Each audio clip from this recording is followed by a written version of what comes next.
My name is Edward Gross. Edu.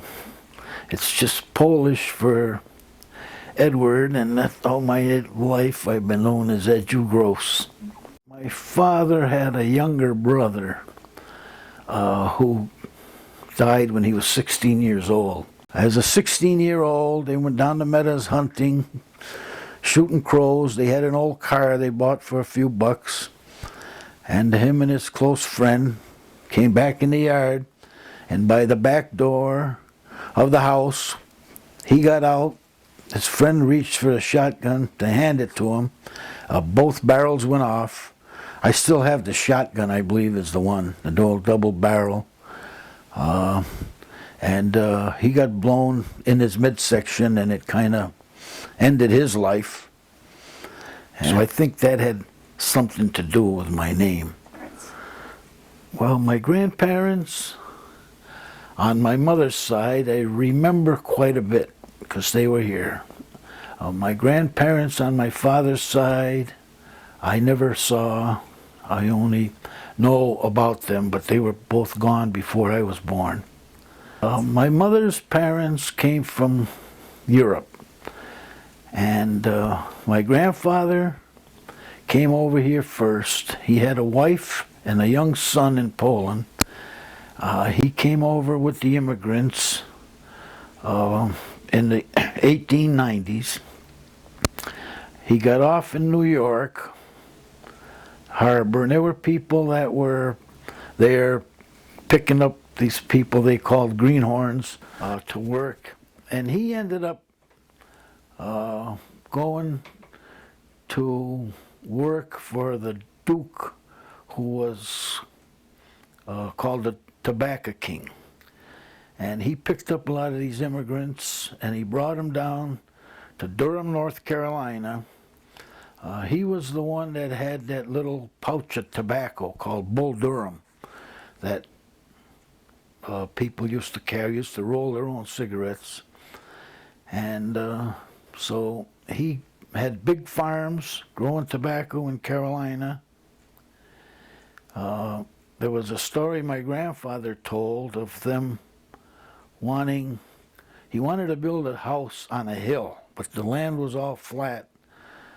My grandfather said that he had these workers carrying dirt in bushel baskets to build a hill to build his house on.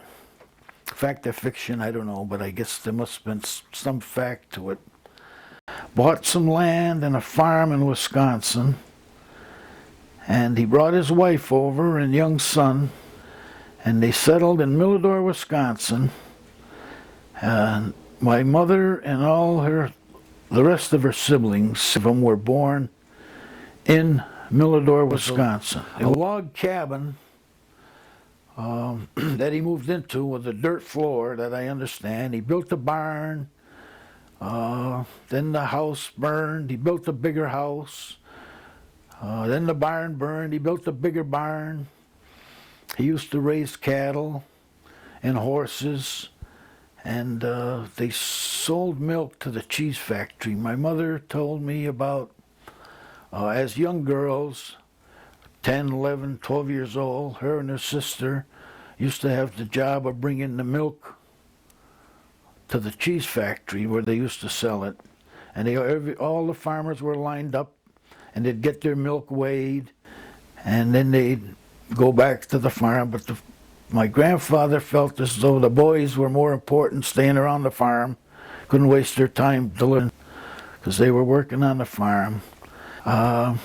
When my mom was 12 years old, my grandfather bought a farm in Leverett, Mass.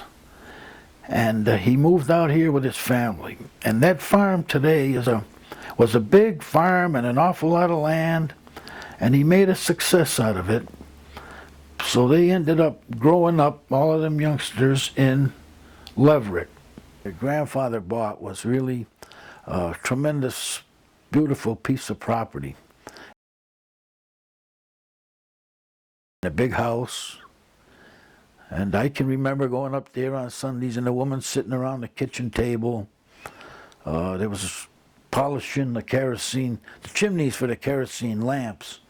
It seems as though, of course, electricity hadn't come up the road yet. And it was a big deal for us because out in the living room in the front, which was kind of closed off, there was a big Victrola. And we'd go and crank up that Victrola and play them records. Man, it was really something, but because it was a novelty, I guess. And in back of the barn, there was a long walkway where it was farmland, and there was a whole mountain, well, it really was a hill, but it was a pasture for his cattle. And over the other side of it was you could see the railroad station. That was Leverett's railroad station. But the old grandfather, when he was looking for a place to buy, there was two things he had to have. One, it had to be near a school for the kids, and the other one was near a railroad station, because he used to buy almost everything he bought through these catalogs, like Sears Roebuck, and it would be delivered by freight, and he wanted to be nearby because everything was wagon in them days. And that's the way he lived. So then my mother ended up with all her siblings, growing up there in Leverett, and then they branched out and married and spread out through the area.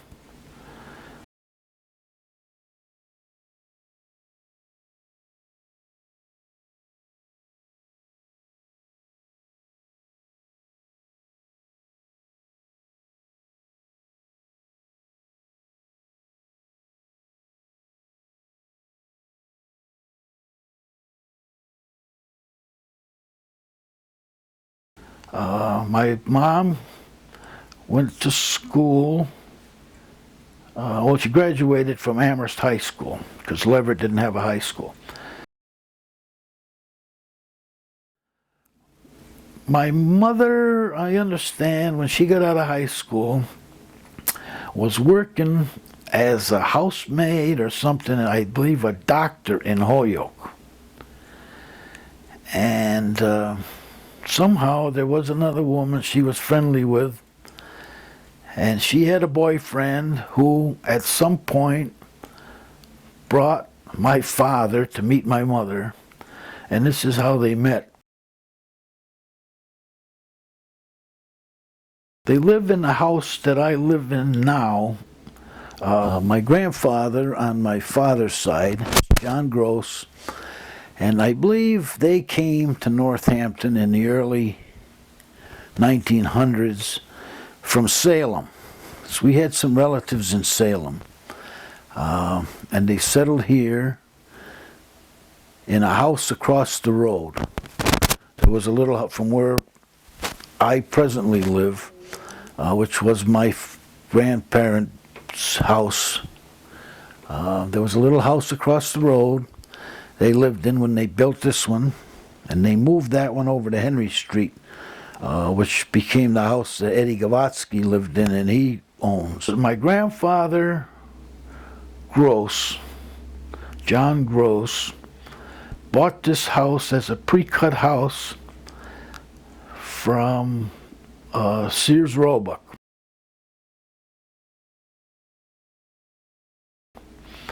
And he built it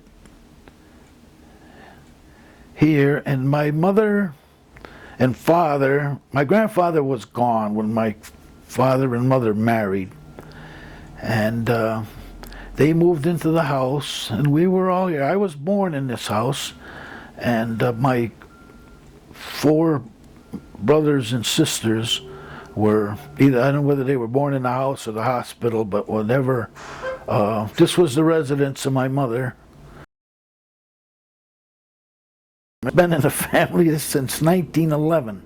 I found the building permit, which was signed by the mayor of Northampton in 1911, and I didn't know, I couldn't read the signature, so I kind of went back in history and looked to see who was the mayor who signed the building permit, and it was Calvin Coolidge. And my grandmother on my father's side, she was living here when my mother was married and was living here. And she was kind of the manager of the business that her two sons were in. And she was cleaning a bed spring or something outside with a flammable material, and it caught on fire, and she was badly burnt, and the next day she died. And it was my mother and her sister, Julia, who was Bill Gross's wife, who put the fire out.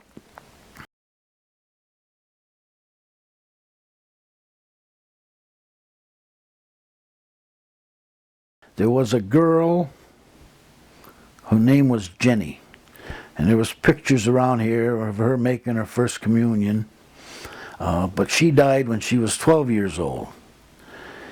And besides my father, he had a brother, Bill. They were partners, and there was an older brother, Steve, who died in the flu epidemic in 1918, I believe it was.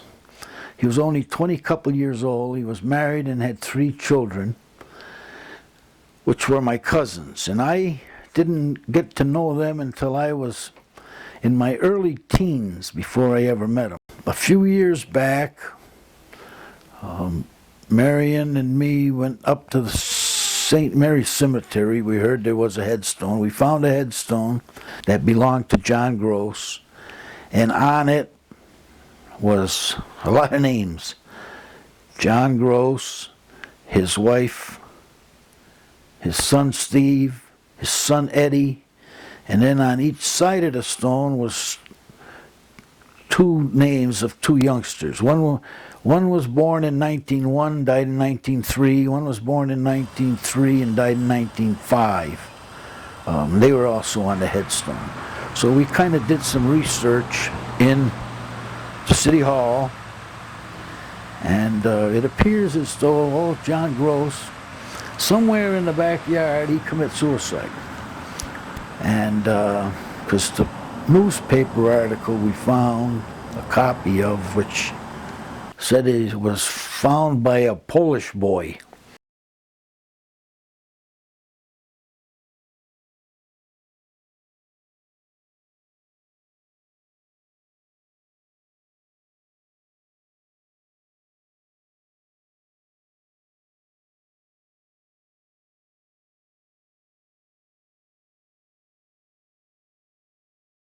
So it was kind of a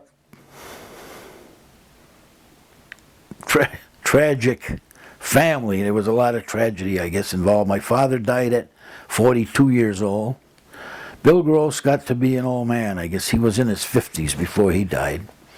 But that's, the whole family's demise was relatively young.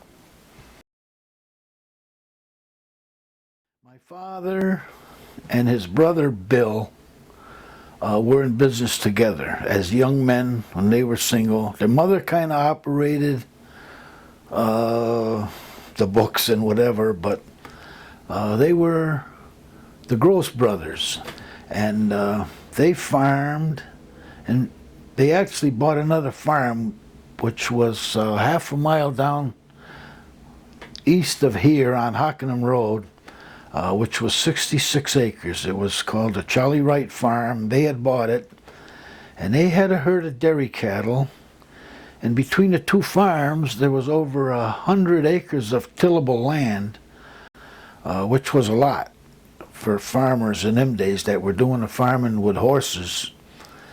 And somehow they were listed in the city directory as a butcher. I guess both of them actually had a meat market at the house.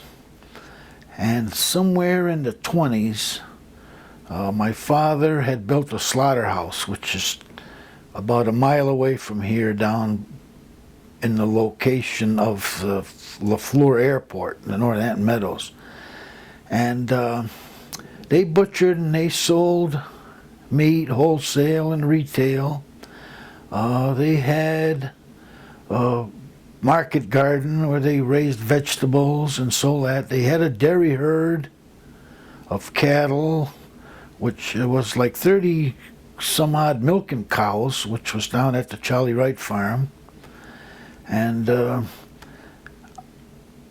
that diminished in 1936. The whole dairy herd of cattle drowned in a 36 flood.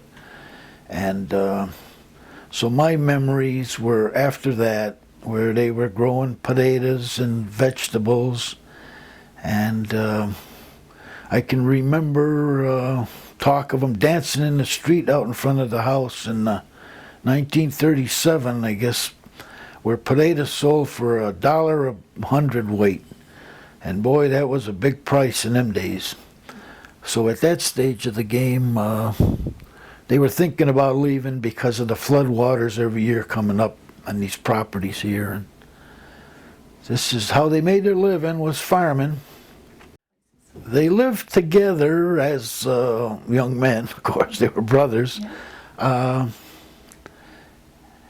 At some point when they bought the Charlie Wright farm, Bill Gross moved down there. So in my memory, there was 5 youngsters there and 5 youngsters here. We were pretty close because ages were all pretty similar. 2 brothers that married 2 sisters. We were kind of a close-knit bunch.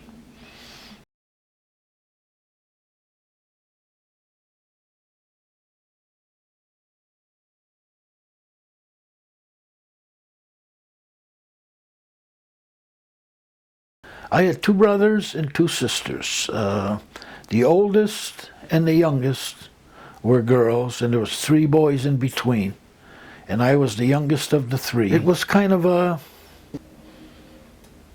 good childhood. I don't know, I have a lot of good memories. My brothers and me were kind of left with the farm. My father died in 1939, and my oldest brother was born in 1926, so he was a young teenager, and I was not quite 6 years old, I guess. No, not quite 7 years old. My oldest sister was Helen. Oldest brother was Julian E. Gross. My father was Julian Z. My brother Albion Henry.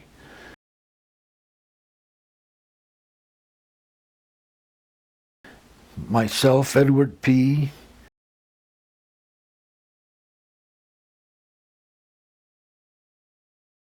And my sister Gertrude was the youngest. And she was born in 1933, I think, in February. I had a cousin. Well, it was Bill Gross's daughter, my Uncle Bill's daughter, who was born to his first wife before he married my mother's sister. And I believe it was in childbirth that she died. And the daughter, Hilda, was brought up either by the grandmother or whatever in the young years, but in my young years, Hilda lived with us. My mother took her in. I think after Bill remarried, things probably weren't that great between Bill's second wife and his daughter. So she ended up, as long as I could remember, up until she married, she lived here.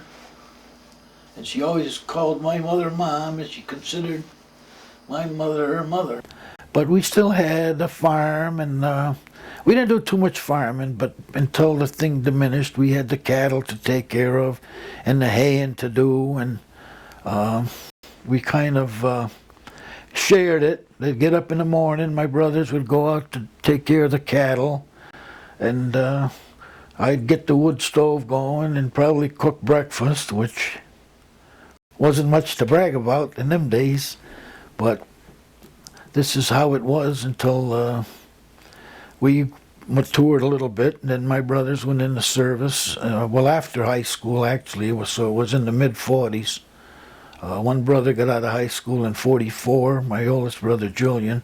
Youngest brother, the next brother got out in 46, and Julian went in during the war.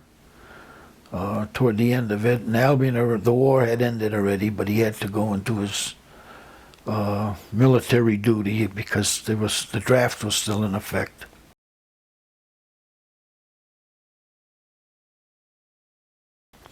As a young guy in school, I had an obligation to take care of the chores and the animals and whatever at home.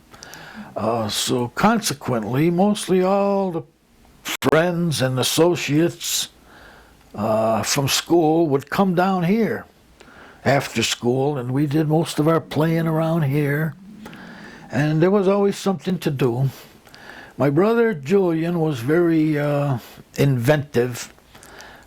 He had made up a thing we used to cut car tire tubes into rubber bands, probably a half-inch across for the tubes, and we had rubber guns that we could shoot. And everybody would come around. We had all these guns, pistols, rifles that would shoot these rubber bands, and we'd play games, pick up sides, and we'd go out. When you got hit, you were out of it. And that went on for quite a while. There was a lot of area here. The river, the old Mill River, ran right behind the house, and it was very close. We had swings. My brother always had swings, whether it was a cable swing, an old fire hose that swung out over the river, people walking down the street, every kid come by who had to go and take a swing, and they were way out over the river. This wasn't something, the arc of the swing would probably take you 30, 35 feet from the bank out over the river. And we'd drop bricks and rocks, try to hit bottles in the river. And we did a lot of traveling with the old Mill River as it meandered from here down to the Connecticut River.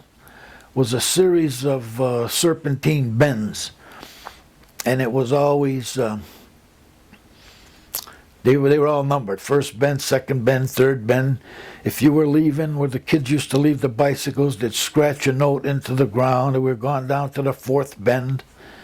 And way down the end, at the mouth of the Mill River, was a golf course.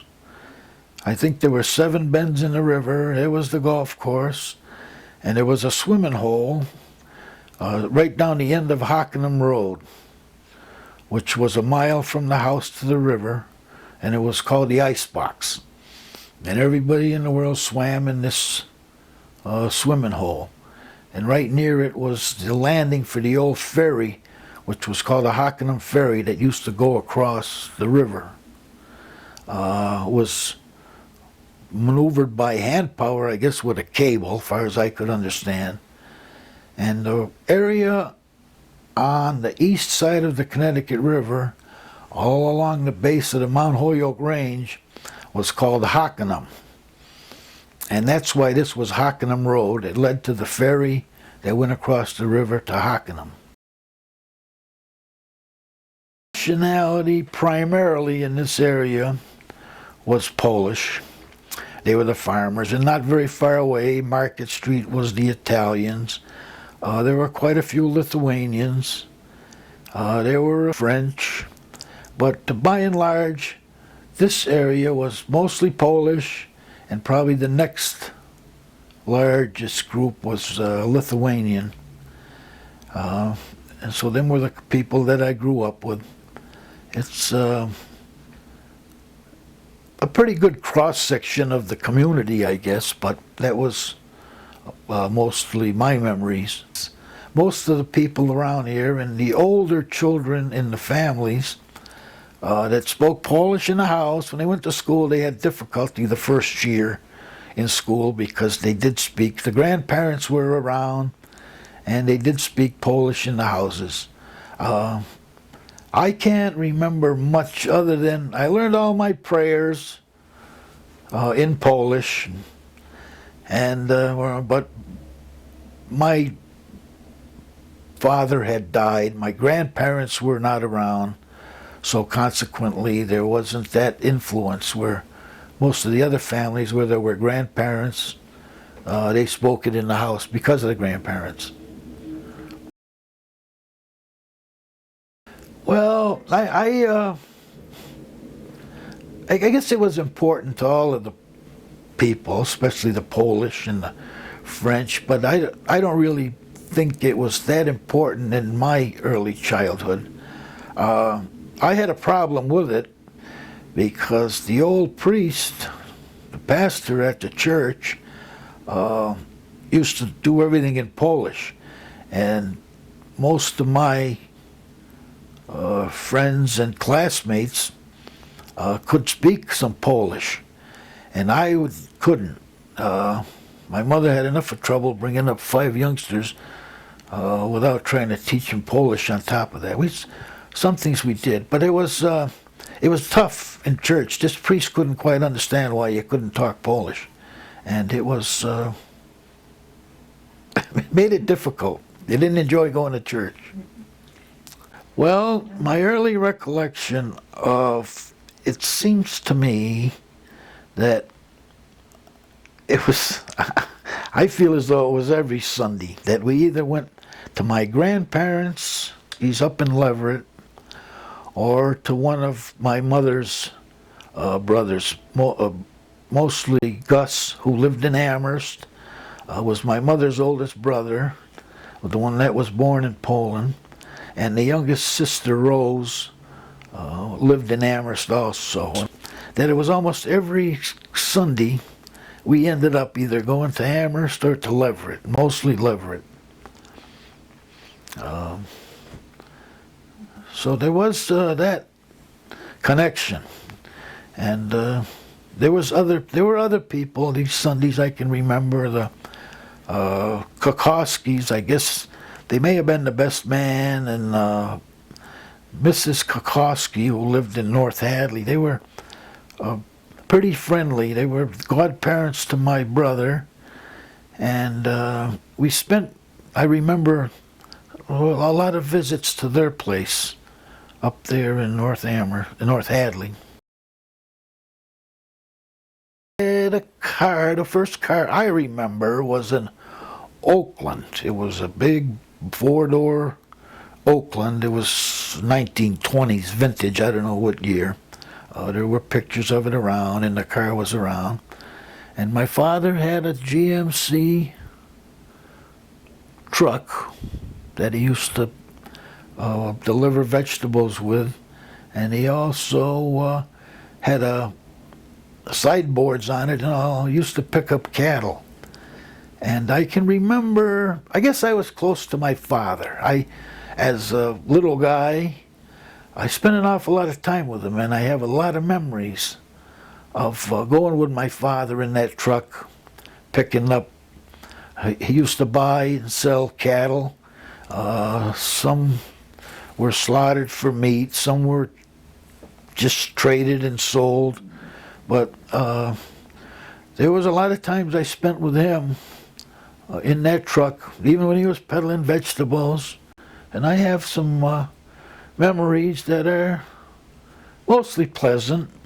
And I can remember one time coming from, it was in Amherst by the electric substation, which is Route 9, the other side of Amherst College, and it was raining out, and we had a cow and a calf on the back of this truck, and they blew a tire out, and the hired hand was with my father and me, and going in and borrowing a jack from the people in that substation and changing a tire in the pouring rain. Some things kind of stuck out in my mind. There was another time when I came home from school. We used to go to school and come home for lunch. And I came home for lunch, so it was probably first or second. My father died, I think I was in the 2nd grade. So it may have been the 1st grade. But I came home, and my father pulled in the yard with the truck. And I climbed up on the sideboards, and I looked in there, and there was a cow, and there was this little heifer. And she was brown and white, pretty brown and white. And she was as wide as she was long. And I was looking at her. And I guess I had the feeling that this was going to become veal. And by the look on my face, my father asked me if I liked it. And I replied in the affirmative. And the next thing you know, he put the tailgate down and he says, well, take it off, this is yours. And I named her Peanuts because she was just as round as a peanut. But them were some of the things that I remember.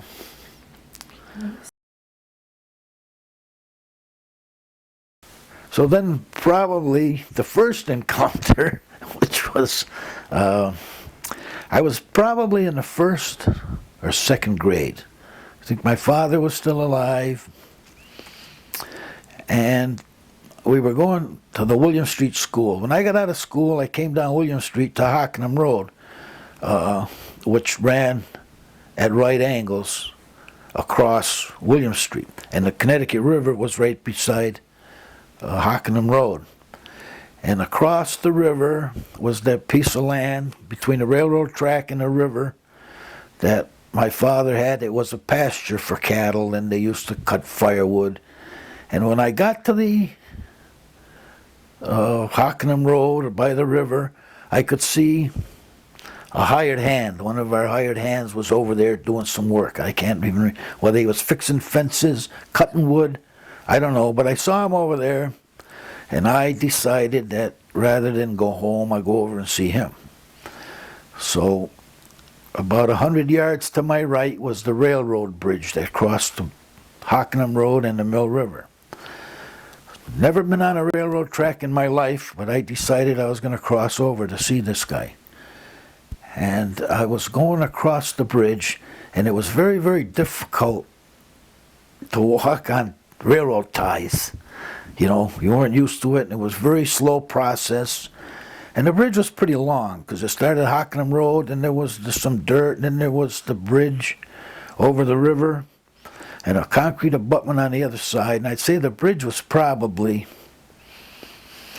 25, 30 feet above the river.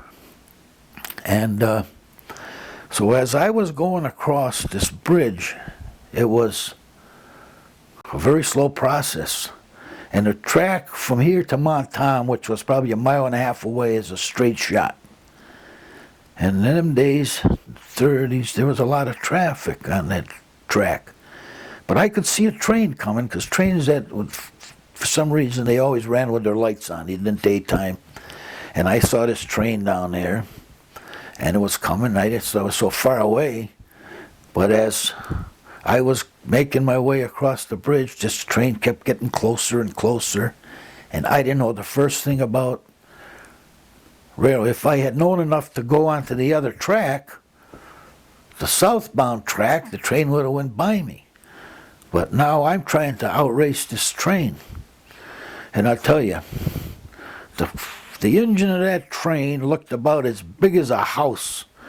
And I went over the side of the bridge, but I was close enough that I was able to dive across onto the embankment, which was behind the concrete retaining wall.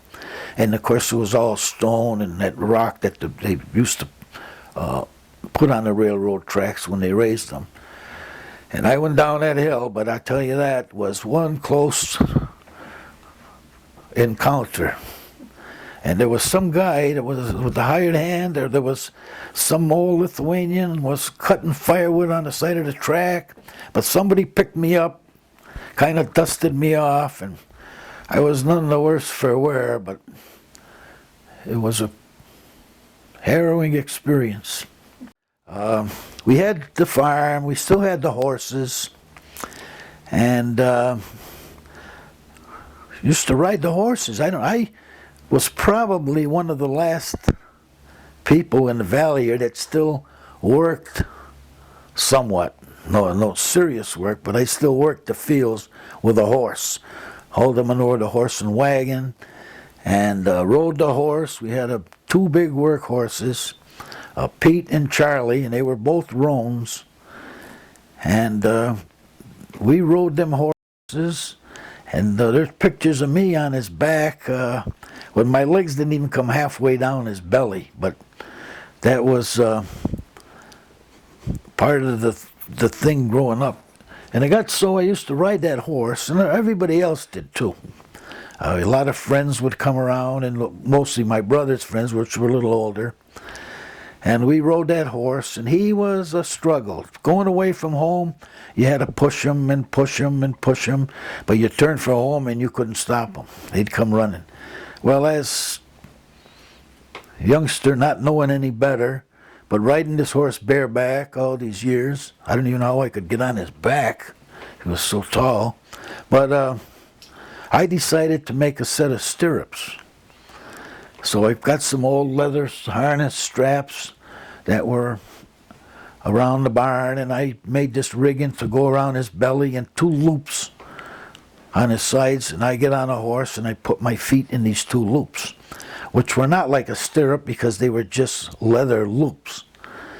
And I was down the meadows riding my horse, and I was coming back down the dike road by the house, which was gravel. And the horse was moving at a pretty good rate of speed, knowing he was going home. And I saw a couple of friends of mine by the corner of Henry Street, standing on the corner, so I said, I'll go up and see them. So my mind was made up to go and see him, but the horse's mind was to go home. So as he come by the house, he made a quick left turn into the yard, and as he did, I went over the side. And he was a big animal, and my foot was stuck in that leather strap. And there was a little 3-foot wide gate opening in the yard, and then there was the ramp going up into the barn and his stall. And as I went over the side, he was dragging me across the yard, which was cinders, and my foot was caught in the stirrup, and every time his hind leg would come forward, kick me in the head. And for an act of fate, my foot fell loose before he got to the gate. And I fell on the ground, and he ran in the barn. And for some reason, I got up. And I went in the barn, locked the horse up, walked in the house, and I passed out. In the meantime, there was this old gentleman. They lived up the end of the street, him and his wife, and he was an invalid. She would take him. He either had a stroke, but she would come down to buy meat, and he could walk with her as long as she was holding him and he was holding her. But she used to sit him on the front steps while she was in the meat market. And this poor guy, he couldn't talk, he couldn't holler, he's trying to get up off the steps, but I got up, and I guess he maybe figured that I was all right. But I was in the 7th grade at the time, so I guess I was 12 years old. And I remember going to school after with the side of my head, the music teacher, a guy by the name of Mr. William Short. He took a look at me and he says, "You're the first person I ever see with 2 heads." That was a pretty close encounter that time.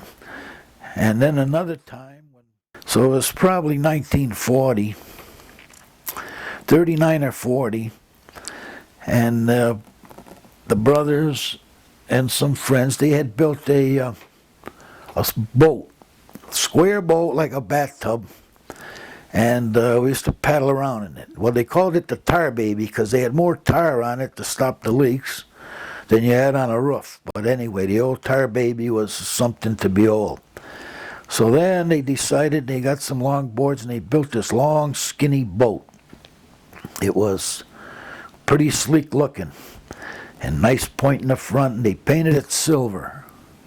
And along the top, they painted a red gunwale right around the top of it. And that was called the Silver Streak. And as fate would have it, the floodwaters were up here, up to the top of the riverbank. And the 3 of us and a friend of theirs, Eddie Wabolas, we got into this boat and we were out in the Mill River, which was right up to the top of the banks. And there was a very strong current coming down, and we're out in the river, and this thing started wobbling back and forth, and it started taking on water, and it filled up with water, and the boat was sinking. And so I was probably about, it was 40, I was maybe 8 or 9 years old, was in the spring because it was very, very cold water.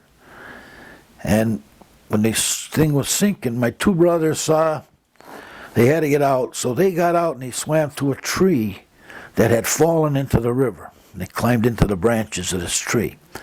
And me and Eddie Wobbles, we called him, was in the boat. And the boat was sinking. And we got on the back of it, would go down, the front would come out of the water. I'd go for that. The front would go down, the back would come up, and my brothers were hollering. In the meantime, the current is taking me downstream. Eddie Wabolas, when he saw what was happening, he started swimming for shore. And he had a leather jacket on, which was up over his head, and he was swimming for all he could do with this, like a straight jacket on, to get to shore. And my brothers were hollering at me, stay in the middle of the boat, that the boat would keep me afloat. But it was pretty difficult. You see the one end out of the water, you'd head for that. So it was going back and forth. Finally, I stood still. The boat kind of kept me buoyant. Eddie Wabolas took the other boat, the Tar Baby, and he came out to me, and I just grabbed onto the back of the boat, and he paddled it to shore. Didn't try to get me in it. I didn't try to get in it. I just hung on to it till I got to shore. Then he went out after my brothers. But I would say that was pretty close at that time, too. We got to the fourth grade. They had closed the fifth grade. So then we went from William Street to Bridge Street for the fifth and sixth grade. One thing I remember about going to Bridge Street from William Street, was in the fifth grade, and the Japanese had bombed Pearl Harbor and World War II started, and we were in the middle of it. And we had air raids, practices in school, air raid wardens, they had practice blackouts. And when we were in Bridge Street School started, for some reason they took me and a classmate of mine, Jerry Bozzo, which we were very close friends all of his life. Because of communications and not being able to use the telephone, whenever they had these air raid warnings, the sirens would blare, and all the kids in school had to run down into the cellar. And I heard different schools, kids would get under the desks, and this was all practice runs. But at that stage of Bridge Street School, the principal was a Mrs. Whalen. Me and Jerry Bozzo were selected, and whenever there was an air raid, war, practice, whatever you call they were doing, she would come into one of the classrooms, and one of us would have to leave this classroom and run down to William Street School. I guess we were both kind of fast as youngsters. We slowed down later on, but run down to William Street School. So one of us was there, and one was in Bridge Street, in case they had to relay any information from one to the other. We would be the messengers. Playground was divided. The girls were on one side, and the girls all went in and out of the school through one door. The boys went in and out of the school through the other door. There was a boiler room door in the back, and a janitor who used to burn coal. They took the cinders from the furnace out the back door with a wheelbarrow, dumped them over the bank. In back of the school was a bank that was probably 12, well, I'd say within a couple of feet. It was 12 feet high, and then it was back to the meadow floodplain. And of course you could see all the way to the Connecticut River in them days because there was no dike, no 91. And in the springtime the floodwaters would come up on that patch. I can remember one year when the floodwaters were up and it got cold, and there was a little thin layer of ice over the floodwater. So all of the boys got running around on the ice. And you'd call it teeners when the thing would be, the ice would be sinking, so you had to move pretty fast, and you'd get a wave going of the water and the ice, and everybody would be in a line going around and around, and all of a sudden the ice would break. Everybody was in up to their waist or a little deeper. In this day and age, I don't think they'd get very far letting the kids out on the ice. To get back to my early days in school, in the William Street School, there was a time that I just want to bring it up because there was this airship, the Hindenburg, was coming from Germany. And they took everybody out of school, all of us kids. For some reason, they thought, or they had reason to believe, that the Hindenburg was going to fly over Northampton on its way to New Jersey. So at an appointed time, they took all of the students out in the back of the school, and everybody stood there scanning the sky to see the Hindenburg. Nobody saw the Hindenburg. And that was its final journey, because that's the time when the Hindenburg burnt up. But it sticks in my memory as something that was bound to happen. Each time you change schools, you could get to be the big wheel in the small school. Then when you went from William Street, you were a fourth grader, you were a pretty big shot. Then you went to Bridge Street. So now you got a challenge from the natives of Bridge Street. See who's going to be king of the hill. And then when you went to Holly Grammar, started all over again. And we got to the fourth grade, they had closed the fifth grade. So then we went from William Street to Bridge Street for the fifth and sixth grade. And you walked to school, and you came home for lunch, and you walked back after lunch. And then after Bridge Street, sixth grade, we went to Holly Grammar for the seventh and eighth grade. And that was another walk to school, walk home for lunch, walk back to school. By this time, that school was over a mile away. So go up the road, as you went down the road, the group would keep getting bigger because more kids joined the party. Up on Pleasant Street, there was a railroad track, an overpass. You'd climb up the track, walk down the railroad track, under the South Street Bridge, up the bank to Holly Grammar. And that was the route for all them years that we went to Holly Grammar. Up the tracks, down the tracks. Then there used to be activity at the William Street playground. The neighborhood boys, I guess every neighborhood in the city had a baseball team, and they were the Mohawks at William Street. Some were pretty good, some were not so good, but they used to play among themselves. Sunday mornings after church, there used to be a football game in back of William Street School. Nobody ever heard of any equipment, helmets. Sometimes you didn't have a ball. You took somebody's hat, stuffed it with leaves. This was the football. But it was a couple of hours of slam bang on a Sunday morning. There was a lot of things about the war years. That's probably the very formative years that I was growing up. But that, my mother, after my father had died, she knew a little bit about the meat business. And my uncles, my mother's brothers, who were all carpenters, they built a meat market on the back of the house. And my mother was with a walk-in refrigerator. So my mother sold meat after my father died. There was no insurance and not much help along any of them lines. My Uncle Jack, who was a bachelor, a carpenter, he came and stayed here them years after my father died. He was a great uncle. We used to, as kids, wrestle with him, and he'd be taking the three of us on, rolling us all around. He bought me my first bicycle. He bought me a sled for Christmas. He bought skis for my brothers. And he was a great help to my mother.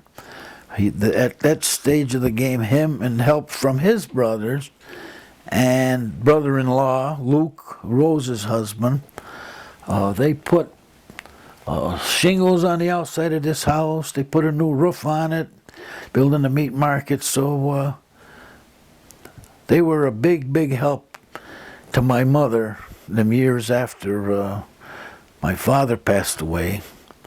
She ran a meat market, and she sold meat. And most of the meat was done with orders over the telephone.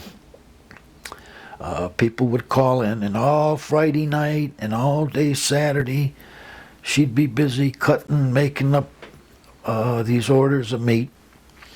And one of the jobs my brothers before me than I had was to take and deliver these orders of meat to the families around.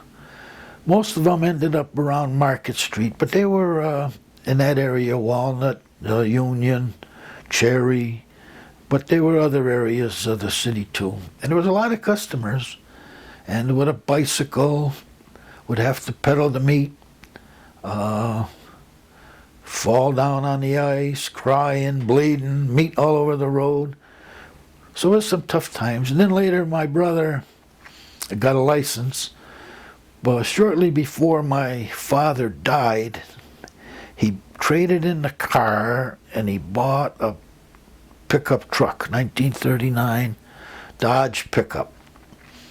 So after my father died, my mother learned to drive and got a license. I guess all of us boys, at least the three of us boys, we learned to drive this pickup, and that's where we got our start. But I used to peddle these meat and had money, make the change. A lot of these people didn't speak very good English. And then a very difficult part of it was meat was rationed, and every citizen of a resident had a book of rationing stamps that were worth so much, and everything you bought, not only did you have to pay for with money, you had to pay for with rationing stamps. And then these stamps were worth like 10 points each, and then you had these little plastic tokens that were one point each, so you had to make change for this. And it was difficult. Sometimes these families, everybody had a rationing book issued in their name, and it was kind of difficult to make these people understand. Sometime a book where there was 8 or 9 kids in a family and the parents, a book would get pushed aside, and then they'd bring it out and it was full of stamps, but the stamps were expired, and it wasn't always that easy to explain to them that the stamps were no good. But anyway, it was part of the job we had of peddling the meat, collecting the stamps, collecting the money. So that went on through the war years. Then my brothers went into the service, and I think it was somewhere in the early 50s my mom gave up the business, probably 51 or 52, which was the supermarkets were all being built, and everybody could go and do all their shopping in one place. Because prior to that, there were all these little grocery stores on every corner, and every street had 2 or 3 of them, and the people bought all of their things locally. But this was all progress. So, personally, I never felt as though I was poor. I'm sure my mom had a different outlook. There were plenty of times, I'm sure, she wondered how she was going to make ends meet and pay the bills, because as it happened, when my father died, he was sick several times, and he realized that he was, and he tried to buy insurance, and he couldn't buy any life insurance because insurance companies felt he was a bad risk. So he was sick quite a bit there before he died, And my mother, information from her was the fact that when she paid off the doctors and the hospital and the funeral director after he died, she had $150 left, and she bought a headstone. And she had 5 little kids, and they all went to college but me, and I guess they had like I say, I can't ever remember being poor. I can remember somebody coming to school wearing his mother's shoes, clothes that were tattered and torn. It was not an easy time for a lot of these people. This was a poorer section of the city. There was Lower Pleasant Street and some of the areas immediately adjacent to it that were pretty well run down at the heels. And there were families that didn't have much. I remember some of my friends, if their father had gotten a job with the WPA, for the city, and that was, at least they finally got a job, but there was a lot of them without jobs. There was a place on Pleasant Street that was called a commissary. And I remember it as kids going by, and there was an open field beside it. This was on the second floor of a big brick building where Chilson Shops was located later. And there was an iron stairway going up to the second floor, and this is where the commissary was located. But as a kid, these people weren't concerned about you, but they were proud. And I can remember people hiding in them bushes and waiting until nobody was on the street, and then run up them stairs into that place and get their bag of prunes and cornmeal and whatever else they were handing out, and then sneak down and go back through there to go in the alleys, to go behind the buildings, because they were proud, and it was hurtful for them to have to depend on this to get by. But I remember it pretty vividly. But there was a lot of games that you play. There used to be a gang would be up on the street. They'd play kick the can, and they'd free the jailbird, and tag and hide and seek, and it just was, you found things to do. And a big thing was around, I could say, between the slingshots and the rubber guns, and we would go down along the river with slingshots. I can remember a guy by the name of Skipper Ravish and my brother Beanie. They were the best shots. But you go down along the river shooting at bottles and cans and whatever. But it occupied time, and you were in the fresh outdoors.